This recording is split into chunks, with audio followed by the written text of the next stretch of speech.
You were too early. You missed it. I know. You missed my Limp Bizkit rendition. Do you want to bring it back? Oh, we're good.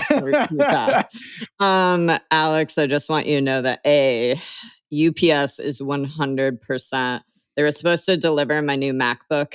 So for those that didn't hear, I accidentally dropped my MacBook Pro. So magically now my laptop looks perfectly fine. It's not dented in any way, but it has to be plugged in to work. And so thankfully the brand new MacBook Pro M2s just dropped.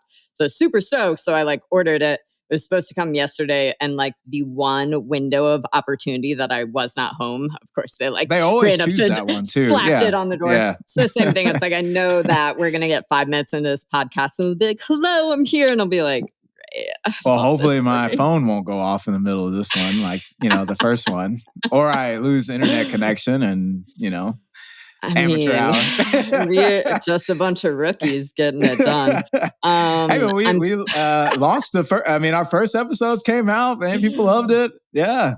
I was just cracking jokes to Charlie because I was like, dang, your woman having babies with all these men, because obviously business baby with Brian and Paragon, and now we have a baby. Charlie and I don't want kids, so that's the only babies we're going to have. But I'm super stoked you're coming out this weekend to hang out, and you're going to be here for a hot minute, which I think will be super fun. So I wanted to let you know that the past 3 days, I obviously warned you, and I was like, oh, the weather's been kind of trash. And that's I've been poolside the past 3 days trying to get tan. So the weather has actually been primo, but I'm super upset because I finally beat Final Fantasy Crisis Core. So I'm kind of having that same life crisis you have when you finish a Netflix series and you're just what do I do now? So ironically, Charlie was like, so can we get a second PlayStation controller and play games together? And I was like, listen, he wants to play with you. But he was not about it when we were at your house. He was like, oh, I hate all these games. So well, what's up, y'all? Welcome to the Live Big, Lift Big podcast. We said it right today. Right. We're doing the most. Progress. That's progress. Whether I actually outro the podcast correctly is we're still going to mess that up. It's all good. But we're super excited. We just did a 2-part episode basically talking about how, the 10 most common mistakes you might be making if you are chasing fat loss. And so we thought it would be really helpful because we just kept driving home this point of hey, we love people who track their macros. It's the sauce. And so we thought it would make sense to kind of follow up with an episode and basically talk about our favorite way to track your macros. And so I actually want to title this this is how you track your macros in a way that doesn't suck, because truly it's tracking your macros can be really stressful, really overwhelming. And reversely, there are ways to approach it in a way that are a little more sustainable.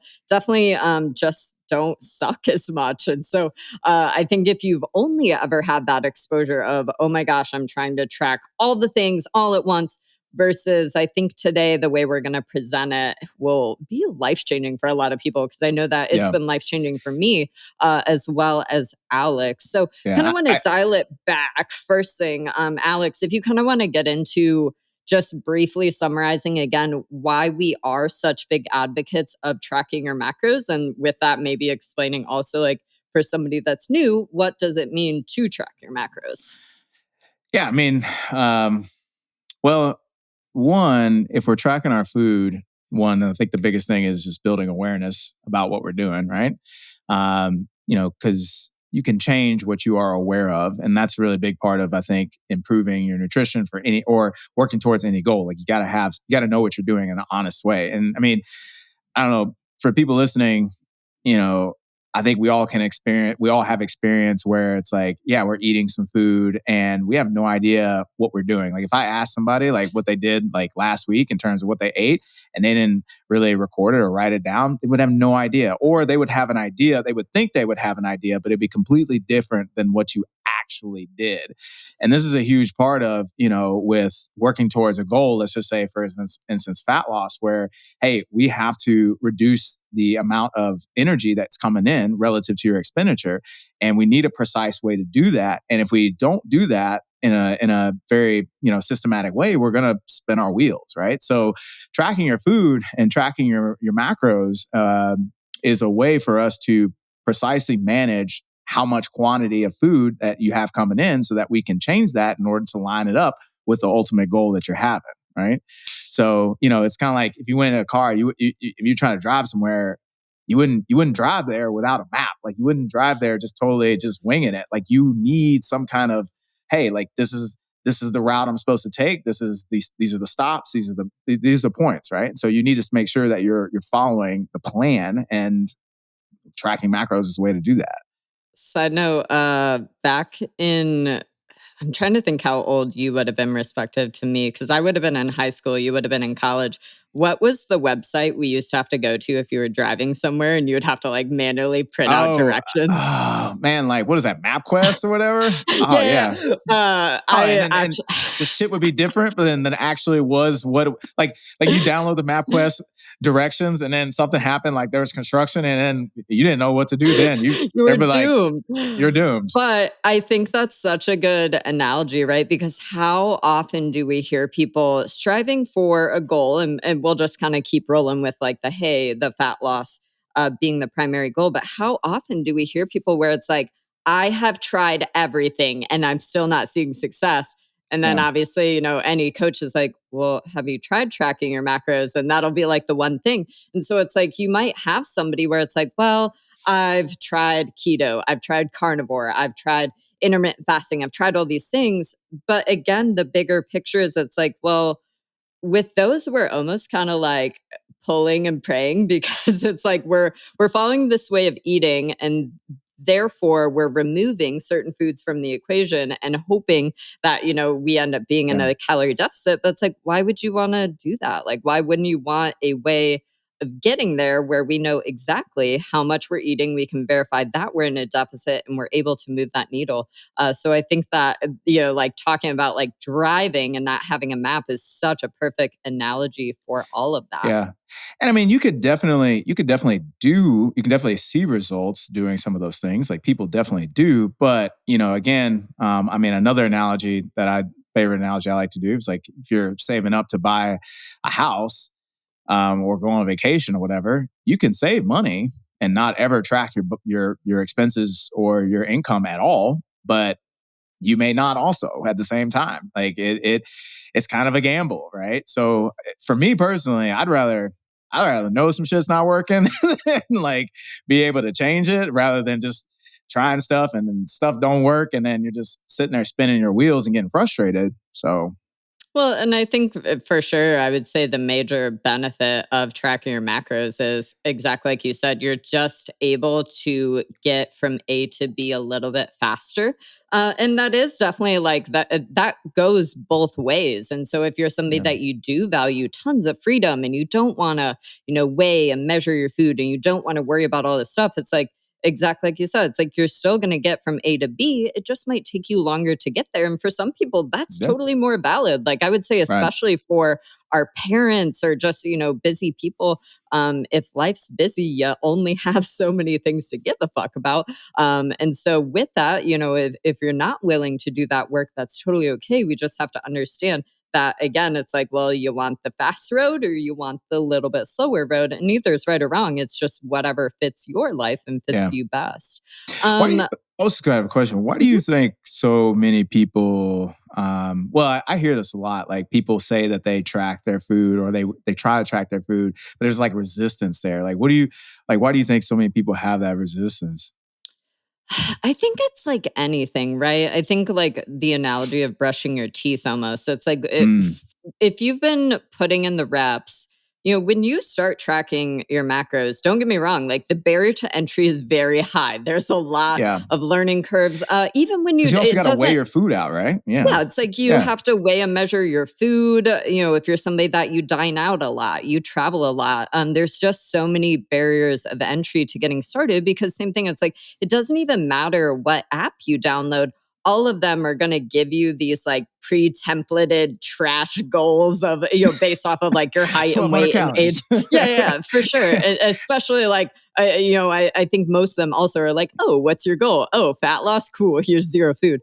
So I do think that, again, it's so frustrating because for me, like tracking my macros is life changing. It's something that I do, 99% of the time. I just tend to be somebody, and this is again something a lot of people can't relate to, but it's like, yo, like I'm a business owner. We got a lot going on. If I don't track my macros, I don't end up eating enough food. I end up sad. I end up hungry. And it's like, if I go a few days, I don't track my shit. Well, it quickly corrects itself because it has to, because I just hit a wall and feel like trash. So I think that the barrier of entry to get started is high. I think the biggest mistake that people make truly is not knowing how much they should be aiming for, or maybe the only time that they track their macros is when they're also trying to achieve the goal of fat loss. So not only are we trying to learn something new, not only are we trying to be restrictive about it. And so that's why I always tell people, it's like that's always the biggest question I come back to is if you find tracking your macros triggering, or if you find it very stressful or a very anxiety filled action, which again, tracking your macros isn't for everybody. We will talk about, the population or people that it might not be right for. But if you find a lot of, anxiety and a lot of stress over this thing, my question is, are you coming from a place of trying to eat enough? Because 9 times out of 10, the same people that are like, tracking my macros ain't for me. I hate it. It's so whatever. Well, and their calories like 800 calories a day. Right. So it's like, it's actually not about the macro tracking. It's about, oh, well, you're trying to track your macros and not eat enough food, and go figure, right? So I think that's the biggest thing is it's just like, if you're trying to track your macros in a place that isn't coming from restriction, it can actually be really awesome. And I think that at the end of the day, it's like, of course, is this something you might be doing the rest of your life? No. But if we have certain goals, or I still think at the end of the day, even if it was something that you only did for, say, 2 or 3 months of your life, I just think you would learn so much from it, because we don't have any other way to kind of learn, hey, this is how much food I should be eating, and this is how I should build my meals, and, kind of navigating that whole thing. So I just think it's so, like I said, it's like social media can just be like such a dumpster fire, because obviously then there's the people that are like, tracking your macros is disordered. And it's like, just get out of here. There's nuance. There's nuances to things, right? It's not always going to be black and white, right? So you gotta see, take what is applicable for you. Totally. So with, to kind of dial back, it's like when we're talking about tracking your macros, we're specifically looking at measuring how much protein, carb, and fat you're eating in a day, which indirectly, obviously, we're paying attention to how many calories we eat in a day. That also opens up freedom to be tracking other things like keeping tabs on your fiber. Alex and I both love Chronometer, and I'm laughing because I still don't know if it's Chronometer or Chronometer, but we're definitely high key fans. And the reason for Chronometer is that you don't have to pay for the barcode scanner. I don't know if MyFitnessPal is still doing that, or if they got canceled. I don't know. Maybe they got canceled for that. I don't know.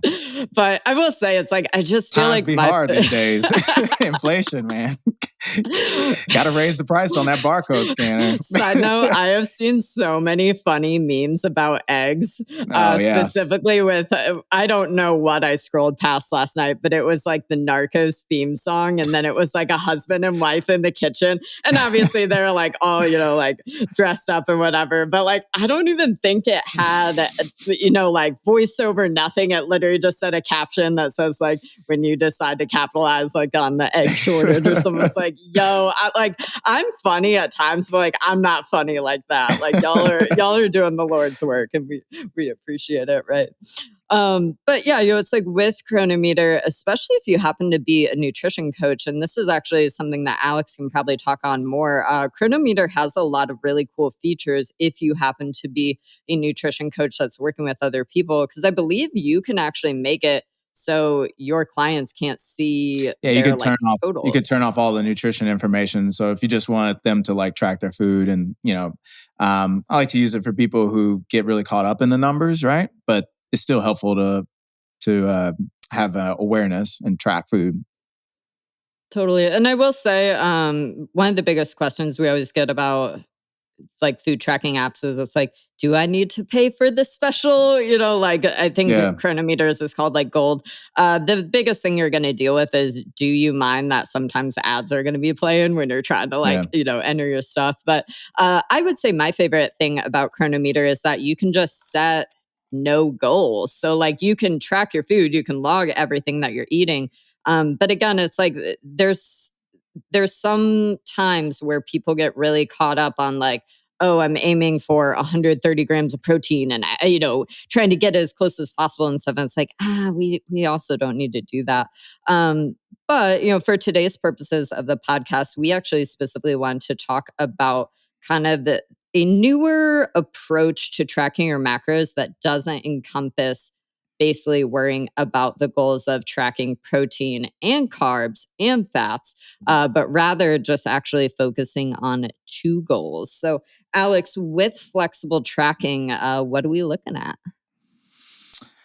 So basically, we're just trying to control for calories and protein, because if we're talking about, and we call it flexible tracking because traditionally macro tracking is based on, you have a target for protein, you have a target for carbohydrates, and you have a target for fats, right? And this is how I learned how to track macros. Like I think you did too, Laurie. Like we all started from like tracking all three.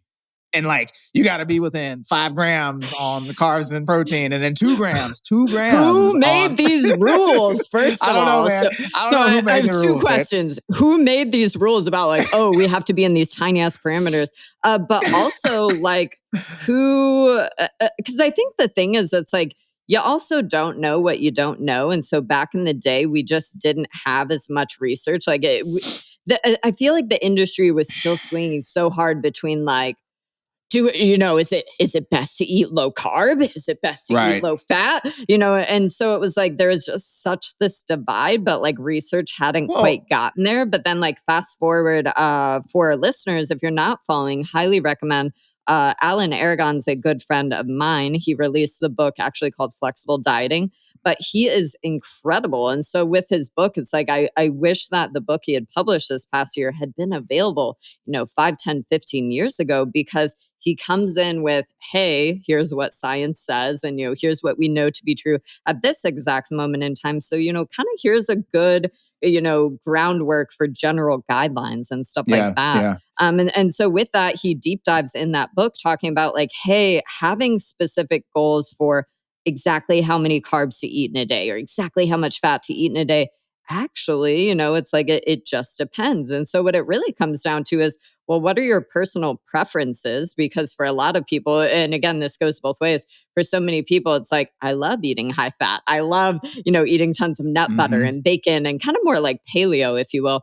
And then other people, it's like, nope, I don't really like fatty meats. I'm not really into oils, or for a lot of people, it's like a weird texture thing, which is interesting. But, for some people, it's like, nope, I really just want to eat tons of protein and tons of carbs and like screw the fats, right? And so I think that's the cool thing is it's like, we now know, fast forward to present day, it's like, well, shoot, we don't need to worry about those as much, with the asterisk that for sure, it's like we do need certain amounts of fats and we do need certain amounts of carbs if we love being active, for our hormone health and stuff like that.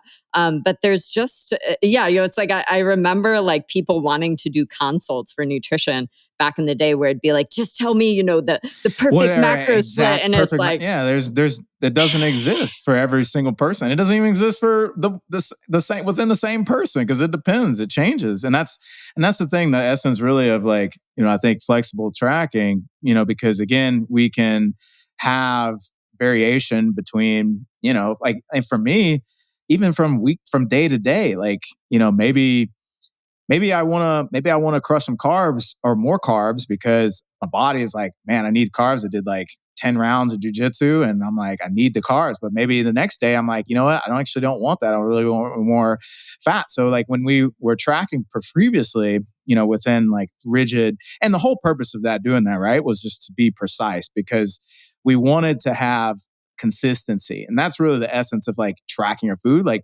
people, I think, really get hung up on like like accuracy versus precision. Whereas like accuracy is like, we don't know if anybody tells you like, this is how many calories that you need, or this is exactly how many calories you're eating. That's bullshit because we don't know. We can't measure that. Like, what we can look at is how precise you are being, how consistent you are being over time. Like, and that's the essence of like having these 3 targets, right? Because if you have 3 targets and you are spot on all those 3 targets, then we know for sure you are in essence eating pretty much the same every day, right? There's not any variation because that's a small box that you have to maintain yourself in. And I know that comes from like macro track is not new. Like it comes like bodybuilders and stuff like that were doing it forever. And that was because they needed to have that level of precision to reach the high amounts of goals that they were getting. Like to get to that level of body fat, low level body fat, you got to have a lot of control and management over what you're eating, right? But the average person doesn't really need that kind of precision. Like if you're a person that just wants to, look a little bit better in a 2-piece, like, or a swimsuit on the beach, whatever, like you don't need that level of precision. And arguably, it's not even sustainable to have that level of precision, right? So, with flexible tracking, we're really looking only at 2 key targets, which are going to be calories, which is going to determine whether or not we are in an energy deficit or an energy surplus or at energy balance. So we're either losing body fat, we're either in a deficit, we're either maintaining and just maintaining our body mass levels, or we're in a surplus and gaining body mass, right? And then protein, which is probably arguably the most important macronutrient because it's going to determine whether or not we build or maintain muscle. It's going to help with our satiety. There's a whole host of benefits that protein have. So that's probably the most important one. And carbs and fats really just can fall where they fall because, again, they're not really necessary to tightly control those. And then arguably all diets that are effective, at least like fat loss and health, are pretty high in protein. They control for calories, and then carbs and fats can kind of just vary. Like we have keto, which is high fat, low carb, and we have a plant-based diet, which is high carb and maybe moderate fat, right? It depends on how you do it. But that's where the variation is. And that's where ultimately like we will find the happy place for you as an individual because you're just going to eat how you prefer. And the cool thing is it's like with flexible tracking, and I don't want to throw out like specific numbers because the math will not add up. Like if there's one thing I'm terrible at, it's math. But with like with flexible tracking, what that might look like is, hey, I have 2 different days. And one day I'm super active, so I'm going to prioritize eating a little more carbs to support all that activity. Well, by default, then fats have to be a little bit lower that day. Right. And so what it looks like is, it's like that might be like, hey, 120 grams of protein, 300 grams of carbs, and let's say like 60 to 70 grams of fat. And then reversely, maybe the next day, it's like, I'm just stuck at my computer all day. I'm not super active. I don't get to the gym. I'm at 2,000 steps. Well, certainly I don't need that same, 300 grams of carbs to fuel that day. So maybe that day, it's like I aim for fats, I aim for foods that are a little bit higher in fats. I aim for a little less carbs. And so maybe, again, the math won't add up, but maybe that next day when I'm more sedentary looks like 120 grams of protein, 200 grams of carbs, and then let's say, again, like 80, 90 grams of fat or something. And so the thing is, you're still tracking all of the food that you eat in a day. Like that, I feel like that's the most common question we get whenever we post about this is like, oh, so how do you just track like your protein and calories? And it's like, well, you're still tracking everything. It's just down to when you're looking at how much protein, carb, and fat you plan to end the day with. Well, it's like you're just not worrying about, okay, there's a specific target. A specific target is just, hey, listen, if you're at dinner and this is, what we got left, like it's just a different type of Tetris and, kind of maneuvering around. But it's just so much more realistic for so many people. It's so much more accommodating for regardless of what your lifestyle is. It's like whether you're a business owner, a parent, a student, like everybody's busy. And so it's just such a more sustainable and, again, you're Yeah. just not stuck playing mental gymnastics all day. Yeah, well, that really does drain people, like the food, mental gymnastics, Tetris. But also too, what I've noticed, and just for me personally, and just for my clients, like, yeah, I mean, sometimes our food preferences change over the days too. And the thing is, I remember, man, I remember when I used to track, right? Like we used to do like protein, carbs, and fats, and then you'd be like, oh, I got 30 grams of protein left and no fats, no carbs. You just taking egg whites straight to the dome. Like, and that's stupid. That is the dumbest thing ever. Like, why would you eat this way, right? But that is what you had to do to like make the targets work. But you cannot sustain that. I'm telling you right now, like I've done that and you cannot sustain that. And that's what also gets people really turned off about tracking macros or tracking food, because you can only put up with that bullshit so much. Well, it's like I hate to use the word woke, but like you got to get woke about what you're eating, right? It's like if you talk to anybody that tracks your macros, it's like, yo, if you were like, how many, I've got a 125-gram banana, how many carbs it's got? And I'm like, yo, I got you, right? So it's like we have to have more understanding about our food. And so there are levels to it, right? So it's like, just imagine if you're brand new to macro tracking, you're very new to your nutrition journey, and you're like, yo, I don't even know what a protein, a carb, a fat is, let alone how many things in each of them, right? It sets somebody up for a very clunky and overwhelming journey versus, again, it's like really what getting into flexible tracking would look like if you were a client is we actually wouldn't even worry about calories. So, for most people, it'd just be like, hey, protein. Let's start there. Right. And same thing, it's like for most people, well, if they track their food, let's say we have a brand new client, they track their food for 7 days. The stereotypical response we see is like, oh, I'm averaging like 50, 60 grams of protein. And so same thing, it's like, we wouldn't even go straight to like, okay, we need to match your body weight, or we need you to go 0.7 times your body. It's like, yo, like we're going to be like, okay, right now we're at 50. So now let's aim for like 75. And here's how to get here. And here's macro cheat sheets and stuff, right? So it's just such a different starting point than, again, it's like showing up to the party, showing up to a college party when you're, at junior high, like, right? What do I do with my hands? Like, it's just a different way of starting places, but it's so much better to start that way. And so, Alex, I would love to hear about kind of like when you started tracking your macros, how did you hear about it? What got you intrigued? And also maybe like, what did your nutrition look like prior to that? What, prior to tracking macros? Yeah. Yeah. I mean, I focused mostly on, well, I'm not going to take it way back because I was in college and I was terrible. But if we're talking about like once I started to get into training, I really didn't think about quantity at all, which I think is what a lot of people still kind of start their journey on, and which is fine, right? Like, I think that's good. Like if you are eating a traditional American diet, like I was, like a lot of processed foods and stuff like that, switching to more quality, like getting a lot more fruits and vegetables and lean proteins and things like that. Like you're going to see benefit from doing that. But the problem is that, and I think this is where people don't really understand, and why I think it's really important to track your food, and particularly calories and things like that, is because the truth is you can eat too much, even quality food, right? Like I remember I was doing paleo, and dude, your boy was just stuffing avocados and bacon like it was a job, like fried eggs and bacon, avocado every morning, like straight up.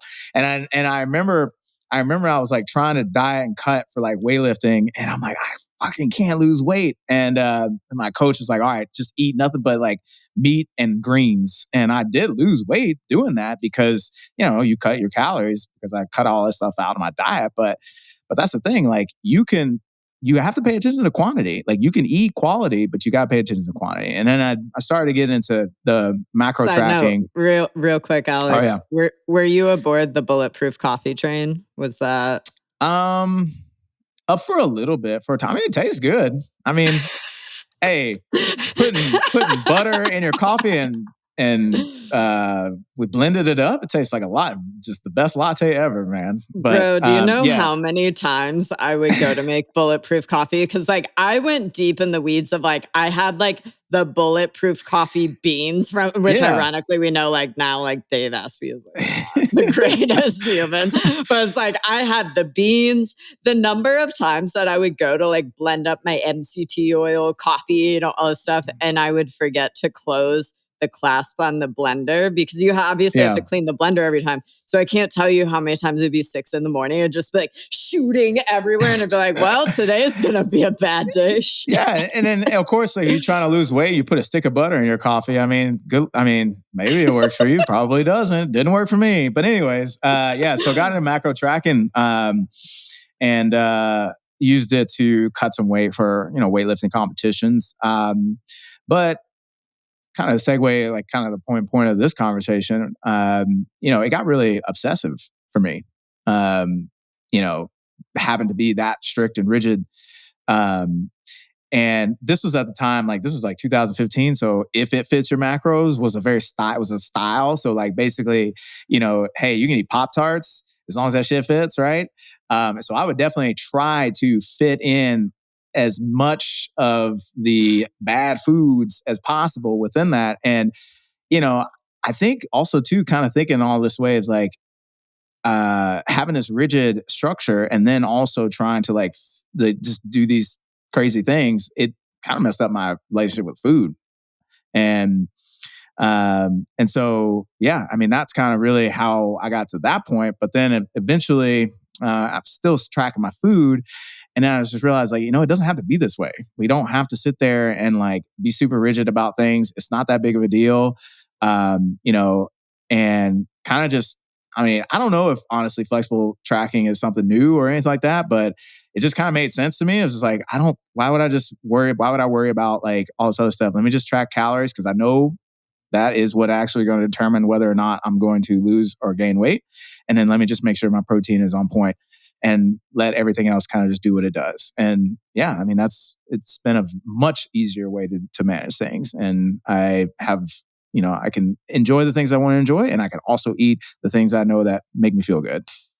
Totally. Well, it's like, I know I started tracking my macros. I was fresh out of college. So we'll say kind of like 2012, 2013. And so because I was coming from the CrossFit space, like the CrossFit gym, especially that I started at, was about like Whole30s, you know, like it was like Whole30 challenges. Like that was definitely my first introduction to kind of the paleo style of eating.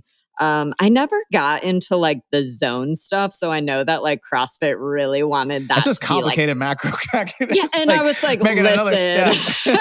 Yeah, y'all are trying to add more math to the girl about like mid workout. I'm like, was that round 5, round 7? So it's like, thankfully the zone stuff never really landed for me, but definitely it was like, I went from just your stereotypical like college, I'm eating like ramen and McDonald's to like found paleo, got into cooking, started really like, you know, learning how to cook food and do all that stuff. And then it was like, I think it was actually Chrissy May Cagney, which obviously her name's changed, but the owner of Black Iron Nutrition, Chrissy, you know, had come out with this book and it was called Flexible Dieting, or was it Flexible Eating or Flexible Dieting? Flexible Dieting 1.0, I think. And so she had released this ebook and I think this ebook just like went viral because again, it was like the first time somebody had taken macro tracking and just like made it super easy, but also like applied it to kind of more CrossFit and like kind of more like athletic people and stuff like that. And so I started tracking my macros. I definitely, unfortunately, like fell into kind of the hype around like the templated nutrition plans. And so that quickly taught me like that definitely like following the popular companies' nutrition plans. And I do know that they look a lot better present day, but they used to be called like the poverty templates or the starvation templates because it was like zero food. And it really would also just be, it's like it was a big encouragement of like rest day macros versus, training day macros. And I'm still not personally like a big advocate for that. Like certainly that can have application. It can have application during fat loss potential as well. But it's just like, I'm just not a fan of this idea of like having to earn our food because again, it's just, we're not dogs truly. Right. But same thing, so it was like, I think you have to go live at the extremes. And so it was like, here I was living at the extremes of eating zero food. And I was like, well, this ain't working long term. Right. And so finally, I think I just kind of realized like, these templates aren't for me. Like I'm going to go back to the, this more actual macro tracking and stuff. And so over time, I think the biggest thing, and I've talked about this before, but it's just like, especially in the CrossFit space, it was this encouragement for, oh, hey, I'm a games athlete and I'm eating 16 or 1800 calories. And so it was this weird mental spiral because that is not enough food to sustain 3 to 4 to 5 hours of training every day at the intensity they're training, right?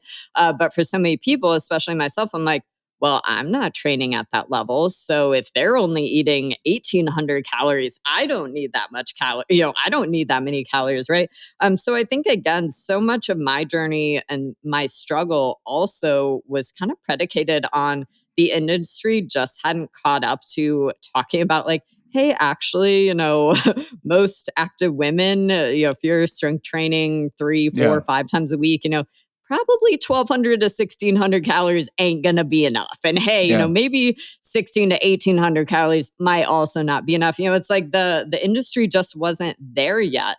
And so, especially as somebody, as type A as I used to be, I latched onto that.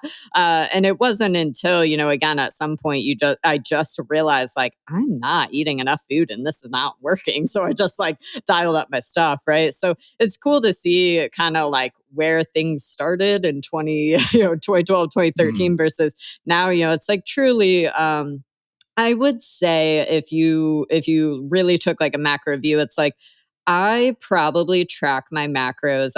I would confidently say 29 to 30 days of the month. So I would say more time. That's like almost 100%. Like very small gap. And like I said, it didn't necessarily used to be like that. Although I do like want to punch myself in the face because I remember part of why I like passionately hate my fitness pal is at some point they would always have like the streak, right? Streak. So I remember it's kind of like Duolingo with you and Charlie, where you're like, oh, I can't break the streak. But it was like my fitness pal streak was like, what was your streak? I was gonna say, I want to say 1254. I mean, for some reason, like that number is obscure enough that it's in my head.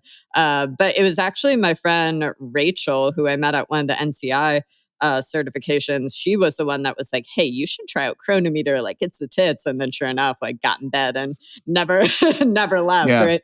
But it's like truly over the years, it's like, again, you just think you have to try, you have to see, what works, what doesn't work.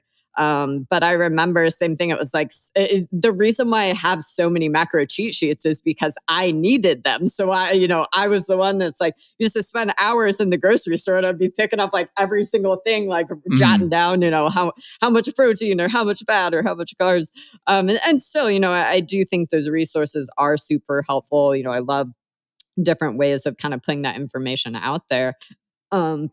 Excuse me, but it's like, I probably would say I maybe take a day off or two. And there are seasons of life, right? There's seasons of life when stress is high, whatever's going on, and I might not track for that couple of weeks. And then I just pick it up when it seems right? So it's like, I think the issue is it's like, for so many people, getting really clear on what are your goals and how do you want to feel? And then your actions have to line up with that, right? So it's like for so many people, it's like, well, I don't want to track my macros, or I only want to do it sometimes, but I also have really high, like I really want this certain body confidence. Like, yo, like the better body composition you want, or the more dialed in body composition you want, the more you have to do the things that are required to do to get there, right? It's like, yeah, you'll have your genetic outlier of like, oh, I've never tracked a macro and I'm shredded.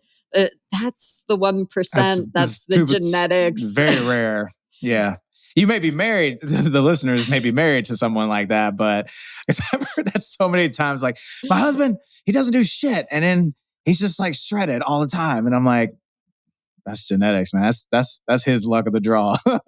I mean, to be fair, you're also that person, because it's like you at you in your 160s, you at your 180s. But like I've definitely, and that's the thing. Like I've also tracked my food for a long time, and I still track my food today. I take breaks here and there, but I think what flexible tracking has allowed me to do is track for a long period of time.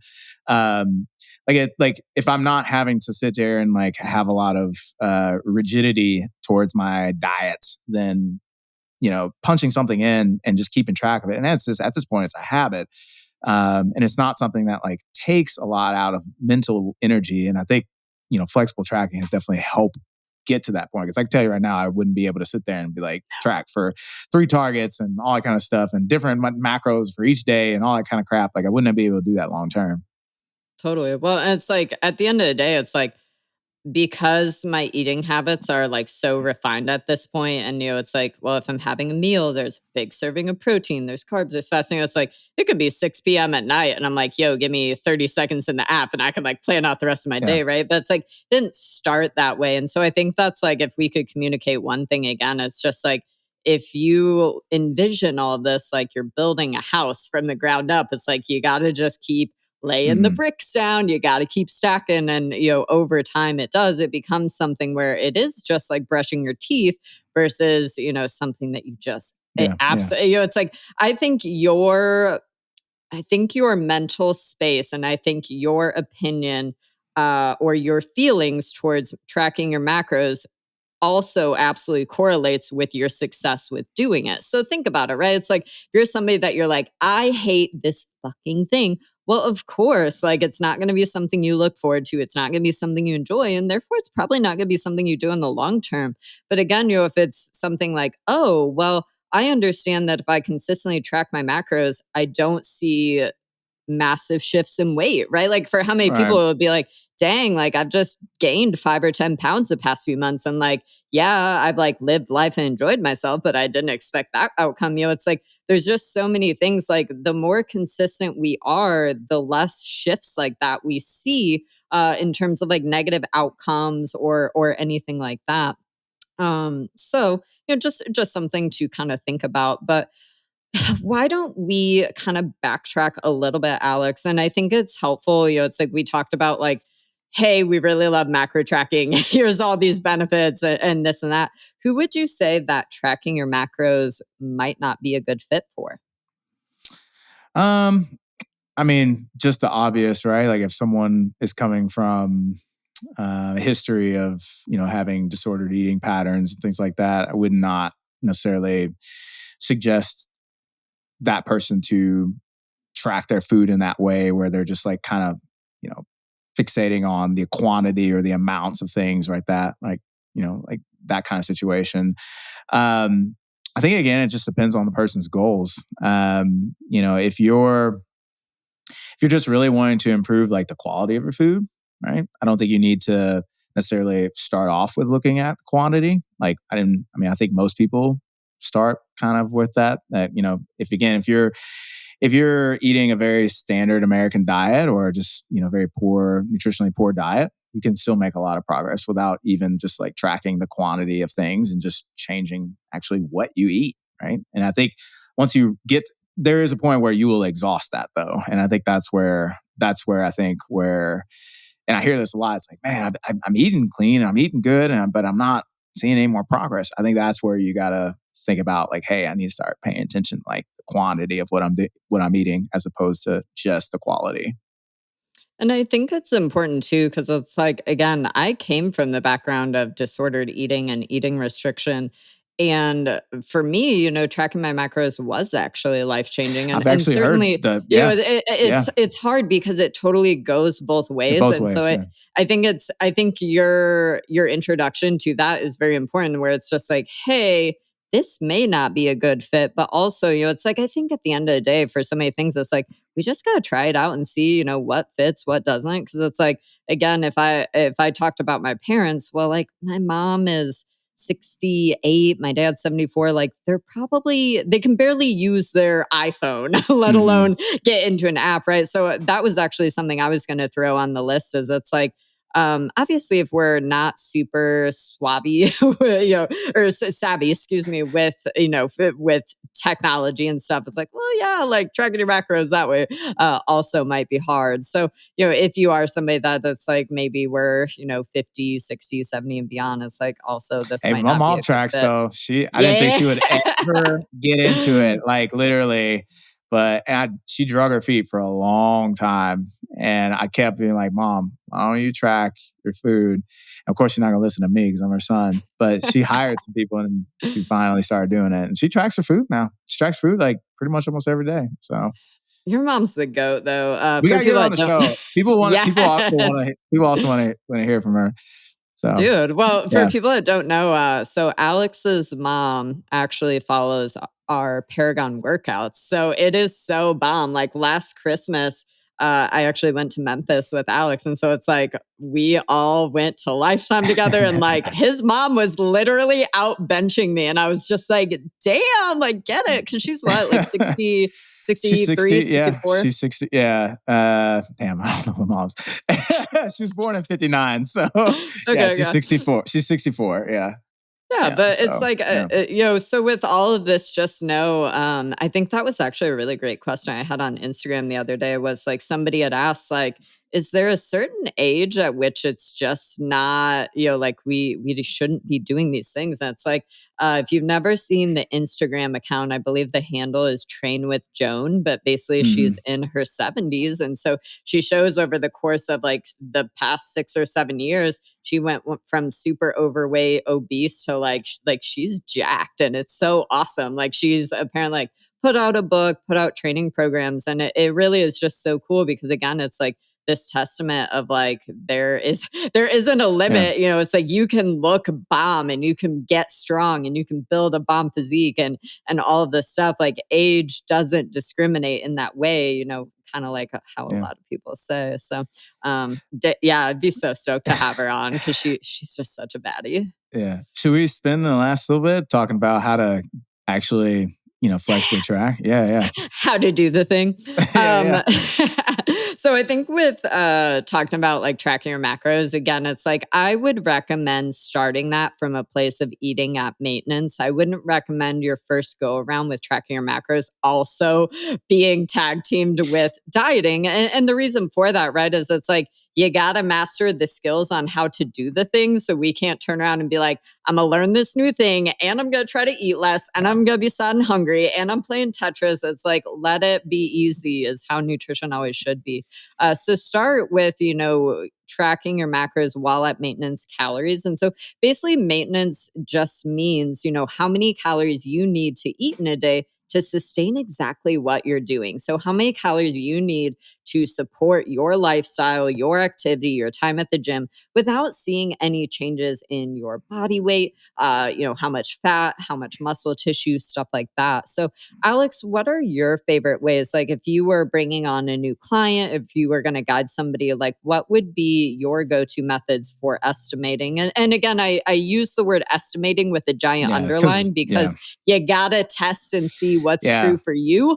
All of these are always just going to be, generic calculators or generic methods to kind of get a starting place. But what are your favorite ways to estimate and calculate someone's maintenance calories? Yeah, I really just use TDEE calculator.net. Maybe online. We can link it in here, but it's basically just going to calculate your total daily energy expenditure based on your age, height, weight, activity level, and body fat, if you know it, right?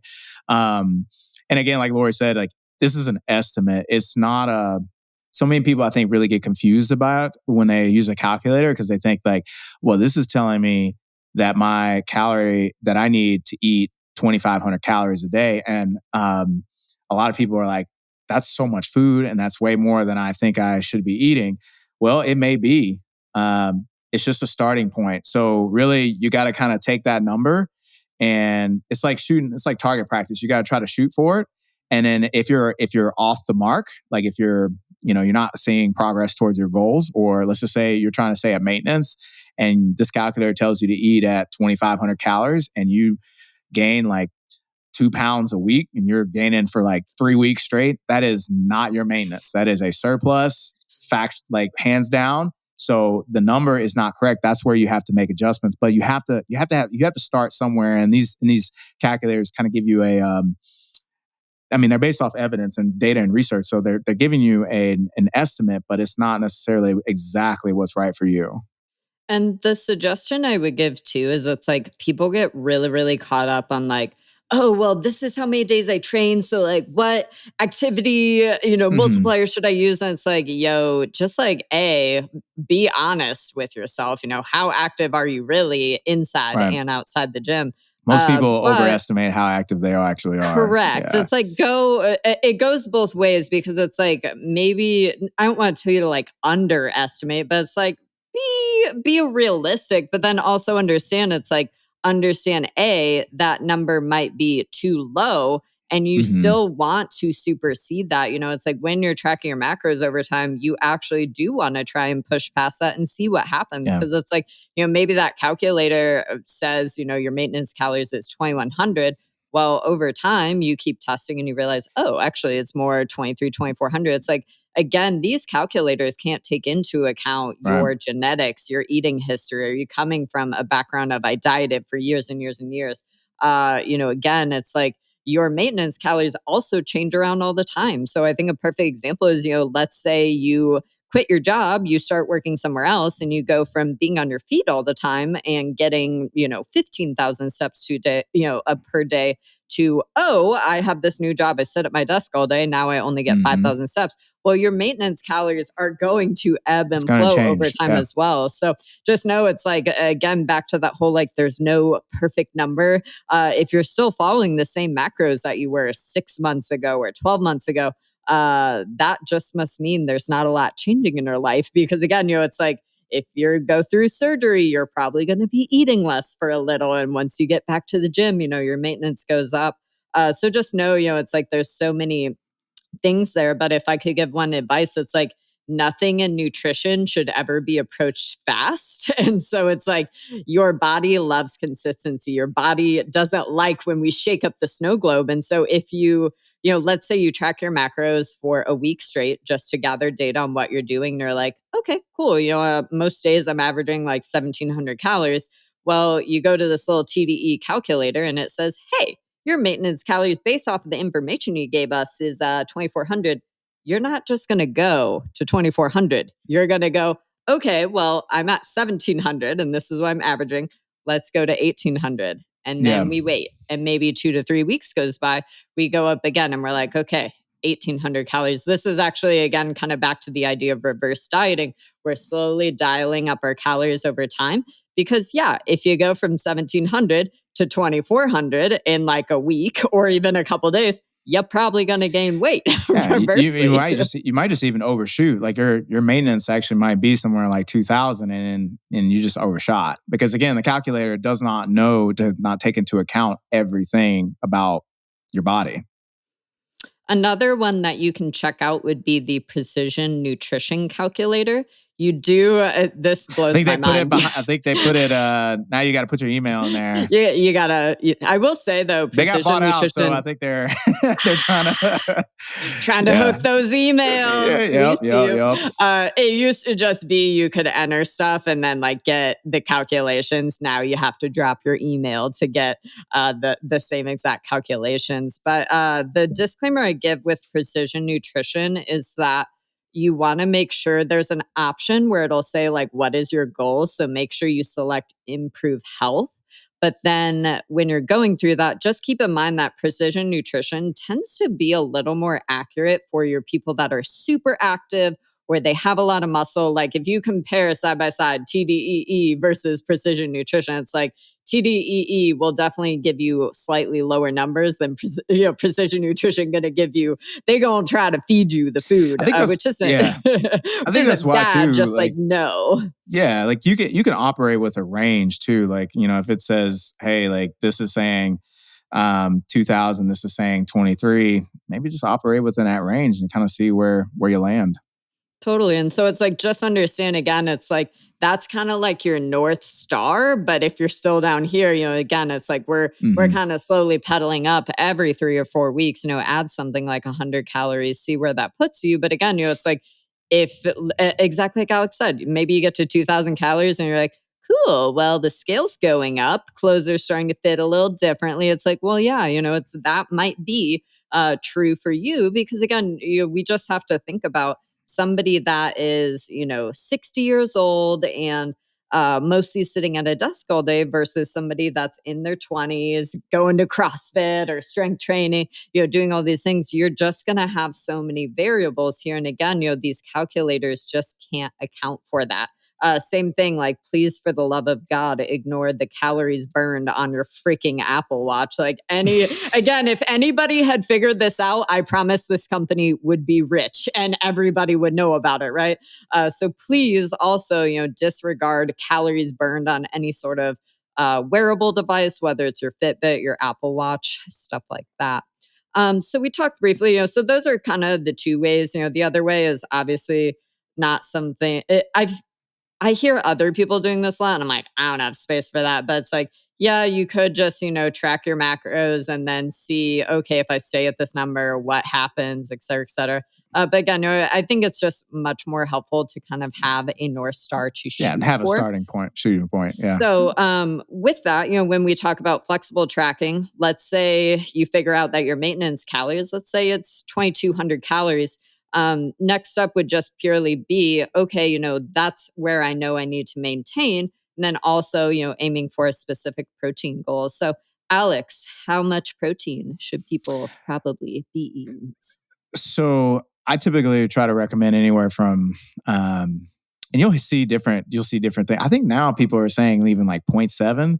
I'll be honest, I haven't kept up with the most of the research studies. There's 0.8 to 1 gram per pound of body weight. Now some people may be like, that's a lot of protein for me. So for example, let's just say like, you're 250 pounds, 1 gram per pound is 250 grams of protein. That's kind of, it's a lot, but that's the purpose for having the range, right? And again, I like to set a minimum with flexible tracking. So the minimum would be 0.8, right?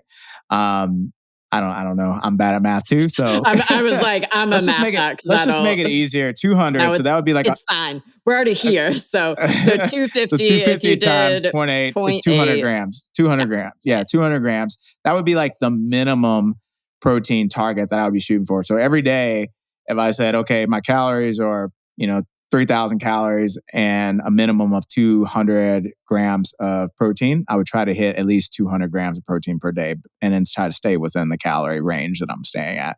I think I've had this question asked me before, like if you are, have a lot of weight to lose or you're like a lot of body fat, could you base it on like kind of goal weight? I say yes, within reason, because I don't know what your goal weight is, if it's reasonable. But, okay, let's just say, you're 300 pounds and you want to weigh closer to like 225. Okay, you can base it off that. right? And that still would take, you know, 0.8 of 225 or 1 gram per pound. I would still base it off that because it's based on how much lean tissue, lean body mass you have, right? So we want to try to keep the muscle that you do have because that's ultimately going to help you look better. And then, you know, again, we want to keep protein higher because if we're talking about being in a deficit where we're eating less calories, we want to feel satiated, and protein is one of the most satiating macronutrients. It helps us feel full. Well, and two, it's like when you're in a fat loss phase, just know that you are going to lose some fat tissue, or And excuse me, you're going to lose yeah, some muscle tissue muscle tissue. alongside that fat tissue. So it's like, if you are dieting, we do want protein to be higher than perhaps maybe if we're at maintenance. Same thing, you know, it's like as we age, our need for protein just keeps going up, which ironically, it's like the older people get, the less protein they're trying to eat, which is, you know, ass backwards. But so Alex, you kind of said, ass backwards, bless it. I wonder if my parents will ever listen to this and be like, how did I raise a daughter that swears so much? So Alex, you kind of said if we are somebody that we have a lot of weight to lose, or we are somebody with a little bit higher body fat percentage, to be aiming maybe for that like 0.7, 0.8 multiplier. When would we want to be aiming towards the top of that range of something more like 0.9 or, you know, 1.0, aka 1 gram per pound body weight? I think if you're a leaner individual with more muscle mass, it's more beneficial to be like closer to 1 gram per pound. Like I keep mine actually. I weigh well, right now I'm in a cut, but I normally weigh about 180, and my protein intake is usually around 200. Okay. I also just like eating more protein. So that's also another thing too. It's like if you like eating more protein, then it's okay to eat a little bit more than that range, right? Like you don't want to eat so much that you're not getting any other macronutrients and stuff like that, because you can definitely do that. But I mean, if you just have a preference, you like eating at that higher range, then go for it. And that's what I love about flexible tracking, because you have this ability to make it your own, you know? Well, and also it's like sometimes you just have those days where you like suck the D, and it's like, there's definitely days like where I'm like, man, I cannot eat this chicken breast, bruh. I cannot do it. That was me last night. So I still have not found those stupid Trader Joe's chicken thighs, the sous vide ones.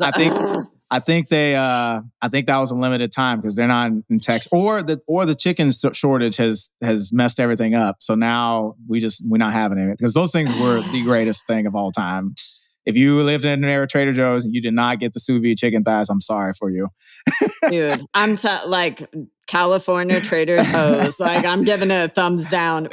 We did just get the there's new like ketchup seasoning. It's like actual like a spice. There's like a ketchup and let's say like a pizza seasoning or something. So it's like so weird because we'll get like some of the cool stuff because I follow the Trader Joe's like, you know, whatever accounts, but California poverty level there. So going along with that too, you mentioned earlier too about somebody, let's just say you're tracking your food and okay, let's just say your protein target is 150 grams per day, but you only getting like 100 a day. This is where I think it also too, like, meet yourself where you are. Don't get stressed out about, damn it, I'm not hitting 150 grams. Okay, can you get like 20 grams more than that? Like, try to build up to it. It's okay. That's the other thing too about this. Like, this is also why I love this kind of flexible thinking, is because like we don't have to immediately be doing things perfectly. It's better if we learn the habits and consistency and then build these sustainable habits with this. So don't freak out if you're and stress out if you are not, immediately getting that target. Well, and I think too, and this is something like I definitely personally experienced, so I can speak from experience, but it's like in my world, the way that my brain used to work was like, I have to do this thing and it has to be done perfectly. And if I do, if we're talking about protein, if I don't hit, 120 grams of protein, and I don't get my body weight, I'm XYZ, right? Like whatever that narrative that I had made up in my head. And I think it comes from a place of understanding. I think it comes from a place of also experience of seeing, if I don't perfectly hit this number, it's also okay. It's understanding that research says, hey, this is the bare minimum. Like if you're trying to build muscle, if you're trying to maximize your body comp, here's the minimum, which the exact numbers right now at this moment in time, it is 0.73 to 1.1 grams of protein per pound body weight. I'm so proud I said all of that without butchering it. And so that's kind of where you see like the 0.7 to point out, 0.8, especially if you're working with athletes, it's like, I'm going to round that up and just say like, hey, at least 0.8 to 1.0. For so many people too, a question we get a lot is, well, what if I really like eating protein? Like, can I get 1.2 or 1.3? Yeah, I mean, that's me. I mean, yeah. And so again, it's like a preference, but it's just understanding that like nothing bad is going to happen if we eat beyond, what we might need per day in protein. It's just understanding that those are perhaps calories that could maybe be a little better used in other places. So when we're talking about, especially if you're somebody that you love being active, you love training, it's like, well, we really want you to be eating a lot of carbs because that's how we're driving the car. Yes, you can take protein. It's a very clunky source of fuel that we have to do a lot of work to have it into a usable form versus it's like, well, again, if you love being active, well, maybe aim for that, match your body weight or 1.1 times your body weight, but then shove that extra calories into carbohydrates because it's going to help you build more muscle. It's going to help you feel better in workouts. It's like kind of what is your goal there? But just understanding it's like it's not that there's too much of a good thing. It's just those are calories that could really be better put in other places as well. So what about carbs and fats then? Carbs what are we doing with those? What are we doing with those? If we're carbs make the world go round, baby. Just understand again, it's like when we are talking about carbohydrates, carbs are actually really important for our thyroid health. So when we're just talking about your metabolism, your thyroid impacts so many things from your mood, your sleep, your metabolism, all that stuff. But your thyroid really needs some carbohydrates. It's not tons, but just understand, it's like, especially if you are somebody like me that you are hypothyroid or maybe you have Hashimoto's, the autoimmune stuff, it's like, if I try to go really low carb, I quickly feel like shit. And it's like boom, boom, right? So it's like if a day or two I'm lower carb, it's fine. But that definitely was a big like aha moment for me was, oh yeah, low carb does not work. A, because I'm super active and I love doing the most. But B, in addition to I actually have this, this thyroid thing. Or for me, it's like I just spent so many years struggling with my hormone health. And so for so many females, again, what ends up happening is it's not necessarily the low carb eating per se, but it's the chronic under recovery from all the things that you're trying to do. So usually what it looks like is somebody is super active. They love lifting. They love working out. They love running. The whatever, insert your modality. You love doing the most. You love being active, but you're not eating enough calories or you're not eating enough carbs to support all the things you're doing. Dumpster fire. It's that chronic under recovery that we just go boop, and things start to break. So just know, it's like, again, we always just want to be thinking, do our actions line up with the way that we're eating? And so if you love being active, just know that you need to be somebody that you're eating a lot of carbs. Reversely, when we're talking about fats, those play into so many things. And so when we're talking about, our actual skin health, if you're somebody that you are eating super low fat, so we'll claim that maybe it's like maybe you get 30 grams or 40 grams of fat per day. You also probably have really dry skin or really problematic skin because healthy fats actually play into your skin health. Same thing, our body needs healthy fats. Our body needs fats to produce things like hormones. So I think the perfect example that a lot of people, I think the one a lot of people can relate to is how many people be following templated nutrition and it'll be like, hey, yeah, so I was following this company's, templated plan. I was eating 35 to 40 grams of fat. And also I haven't seen a menstrual cycle in, 3, 6, 9 years or months, right? Sure enough, you hire them as a client, you get them eating a little more healthy fats throughout the day and menstrual cycle magically comes back and they're like, whoa, it's like, again, ironically, the best way to eat is the one that encompasses all the macros of protein, of carb, and fat. But yeah, we've had such a divide over, carbs are bad, or, these things are bad. And, there's repercussions. Have you experienced that a lot with your clients, Alex? Because obviously, like for me, I was always working with a lot of females. So with that would come, kind of a lot of hormone stuff or menstrual cycle stuff. But is that something you've seen in clients as well? I've seen it. Yeah. I mean, again, if we have an imbalance of, either eating not enough dietary fat or, I've seen that definitely before. And I mean, again, I think this is where it's important to like look at how you're feeling. And this is also why it's such a great thing to like track your food and track your macros, because you can track your macros and see, okay, this is how I'm eating and what is the outcome of this from a health perspective. And then you could start to really adjust and get curious about things like, I noticed that my energy really sucks in training and I'm trying to eat very low carb. And you may not necessarily know that. And this is also why getting a coach can help. But if you're listening to this podcast and you're like, oh, well, that's me, then maybe you need to eat some more carbohydrates and then notice how you feel, right? If you feel better eating more carbohydrates, well, now you've just had some evidence that, hey, this is how maybe I should start shifting my diet. And this is why, again, I like, it's good to have this flexibility because, you can start to really just hone in on what's right for you as opposed to be given some kind of like templated, 30, 40% carbohydrates, protein, fat, whatever, or whatever is the, template that you're trying to follow to fit in this mold that may not be actually best for you. Side note, I was just having vivid flashbacks. Do you remember that time you went vegan for like... It was terrible.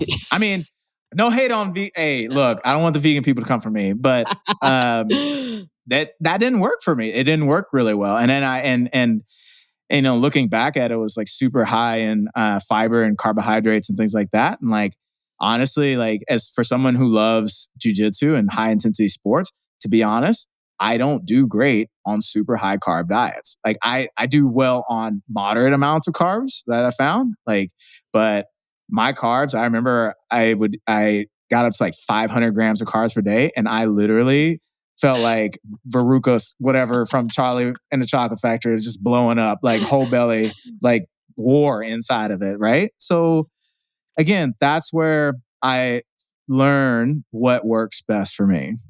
Yeah, and it's remaining curious and being able to test and having data to look back on, because again, it's like, I think what really, if I remember right, you were getting like 80 grams of fiber per day, like something bizarre. So like, of course you were going to deal with all these. It wasn't necessarily like, oh, it's because I went vegan and vegan's terrible. It was literally because even though you had such good food choices, that you're just getting so much fiber, so your stomach couldn't handle it, right? So there's just, so if we can approach nutrition and fitness from a place of curiosity rather than from a place of fear and operating out of that, I don't want to do these things because I'm afraid of the outcome. It's like, that's truly where the freedom lies, is you've got to test the waters. You've got to try different things and see what works for you. And so, with flexible tracking, it's like, you might not ever have discovered, and had those breakthroughs if you were aiming for specific goals, because again, it's like, you're going to get a feel for your personal sense of, hey, I really feel best. What's most fascinating to me is it's like, even though I've been flexible tracking and just aiming for protein and calories for so many years now, my numbers are actually always pretty similar. Always pretty similar. It's like, and it just like lands that way because again, it's like you kind of tend to gravitate towards the same types of foods or this and that. So that's always the part that kind of like makes me laugh, is it's like, you do actually end up, fairly similar. Where you're supposed to be. That. Yeah. Mm-hmm. Mm-hmm. Alex, are there any like other common tracking things that we've kind of missed or any? I know like the one with protein and like what if I really just want to eat tons of protein Yeah. is like I feel I like would that's always a common. I will say with fats, dietary fats, it is going to be important that you at least have a minimum amount. I don't really like to have people below 0.3 grams per pound. I don't think that that's going to be smart. That's where we start to see issues with things like hormones and losing menstrual cycles, and with dudes like sex drive just goes in the tank. Like What is a morning wood?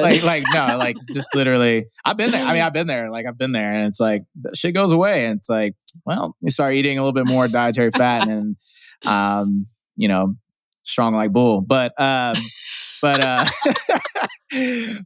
yeah, no, Maybe we I mean, don't want your mom on the podcast. Dude, my mom taught me all this shit when I was way too young. But anyways, yeah, no, I think that's the main thing. Is just like, hey, like, you know, set a calorie target. I like to have people within a range, just to give a little bit more flexibility. And then same thing with protein. You know, set a minimum. You can go over. You know, if you're under, okay, that's fine. Just see how you can work yourself up to it. And then, you know, let carbs and fats fall where they fall. Eat balanced meals, right? Like look, carbs and fats, they don't make you inherently fat. Like, because you'll hear it, like carbs make you fat. Oh, fats make, no, none of that stuff. It's just, we have to control for calories, and your diet can be, you know, a wide ratio. There's no perfect macro set. We just need to find actually what works best for you and what makes you feel best. Totally. Um, One thing I will add in, because we were kind of chattering about this before we flipped on the podcast, but we would love to hook you guys up with a free download. So I basically compiled this super dope PDF of just kind of getting started with tracking your macros and how to do all of that. So we will be linking that in the show notes as well. But literally, you'll just drop your email, you'll get that. But it covers kind of just, again, a lot of the just a lot of the questions that like also so you weren't having to like furiously write notes and stuff. It's like you could just listen to the podcast and then download this thing and like be on your merry way. So we will hook you up with a free download in the show notes as well. But I think we covered everything. I think we covered everything. Yeah. That being said, we're going to wrap up the podcast. I'm not going to goof it up this time because we have a dope outro and I don't need to. So thank you guys so much for. No, go ahead. No, go ahead. Go ahead. I was like, side note, the UPS man never did come. So are you bringing my laptop, bro? We doing this. Also, thank you for your service of not bringing it in the middle of the show. But thank you guys so much for listening. We are just super excited to continue to elevate this podcast. And so something that was super big for us as well is like, if you know me as a person, I'm a Libra. I love when things are pretty and perfect and obviously type A. And so with that, you know, it's like we just needed to get the podcast started. I'm so grateful for everyone of just like, we're just showing up, we're doing it. So kind of our next thing is we're super excited. These episodes will be on YouTube as well. And so we'll kind of be investing in some super nice cameras, taking this to 4K experience as much as I'm, you know, it's like we're over here like bootleg with our like little MacBook Pro cameras. But that'll kind of be the next step is we're hoping the next few episodes to be sliding in with 4K. You'll be able to see all our pores and our pixels. But that'll kind of be the next step. Alex is coming to hang out this weekend. So we're super excited. He'll actually be here for a hot minute. So definitely we will be posting all the fun times on Instagram. But if you guys have questions, you know, absolutely, as always, you know, we love to help. So feel free to, you know, hop in on the YouTube comments, you know, slide into our DMs on Instagram. And as always, you know, we're just here to help you live your big and best life. So with that being said, we are out.